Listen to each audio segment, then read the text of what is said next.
بسم الله الرحمن الرحيم. في الحقيقة ما فمش طاعون دخل جديد لتونس، هو مرض قديم معناها من 2008 ضرب في المغرب الأقصى، ثم بعد ذلك في 2009 تعدى الجزائر وتونس ثم ليبيا ومصر. إذا هو في الحقيقة ما فمش خبر، فما مبالغات على أنه مرض جديد دخل البلاد. هو مش جديد، هو مش خطير، غير اسمه هو طاعون ولكنه مرض عادي. نسبة النفوق قليلة جدا لحد الآن، معناها حصرنا 55 حالة وفاة. عندنا على فكرة 7 مليون رأس غنم بين غنم ومعز، بالتالي هيك تشوف معناها 55 بالمقارنة للعدد الجملي يعني حاجة ما عندهاش معنى على الإطلاق.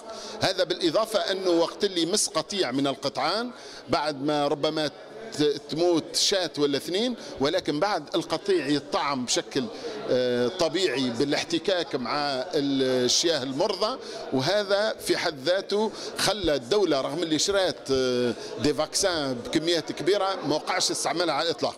والإخوة في المغرب كذلك شراوا التطعيم معناها الفاكسان واستعملوه سنة واحدة وبعد قصوا لأنه شافوا أنه ما عندوش جدوى على الإطلاق. فبالتالي هي للأسف المبالغات اللي قاعدين نشوفوا فيها أنه البلاد داخلة في حيط، أنه فما كوليرا في البلاد، في حين الكوليرا ما هي موجودة إلا في عينات من مأخوذة من محطة لمعالجة المياه المستعملة اللي المفروض يكون فيها كل الجراثيم. فللأسف هذا معناها فيه ضرر بالاقتصاد الوطني. وقت اللي نقولوا أنه بلادنا فيها الطاعون وهو مش صحيح، وقت اللي نقولوا ولا دخلها الطاعون الآن وهو مش صحيح، وقت اللي نقولوا بلادنا فيها الكوليرا وهو ما هوش صحيح، هذا يأثر على الاقتصاد، يأثر على السياحة، يأثر حتى على نفسية الناس، نفسيات الناس مهمة كذلك في الاقتصاد.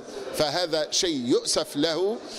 احنا بلادنا الحمد لله يعني ما فيهاش أمراض كبيرة، مستوى المعيشة قاعد يتحسن، كل هالفقاعات هذه للأسف مضرة بنفسية الناس وبالاقتصاد. فيما يخص الماء للأسف السنة هذه صحيح صار عندنا شوية مشاكل في توزيع المياه.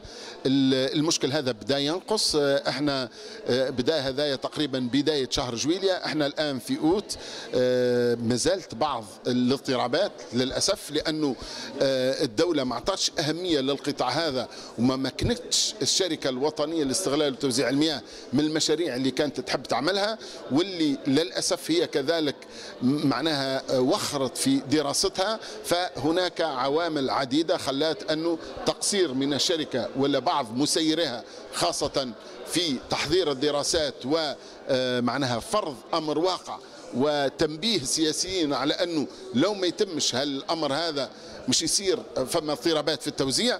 كانوا يتصوروا أنه الاضطرابات هذه مش تكون في 2014، الحسابات ما كانتش مضبوطة برشا. هذاك علاش خذينا بعض إجراءات مش باش نلوج على كبش في ده، ولكن حددنا المسؤوليات، عملنا لجنة وطنية للتحقيق، لجنة مستقلة للتحقيق، وبعد ما عطاتنا التقرير متاعها شفنا أنه يجب اتخاذ إجراءات ضد الناس اللي للأسف قصروا عن حسن نية. ما فمش سابوتاج، ما فماش إرادة باش يتقطع الماء التوانسة، ولكن فما تقصير، والتقصير يلزم الناس تحمل مسؤوليتها فيه.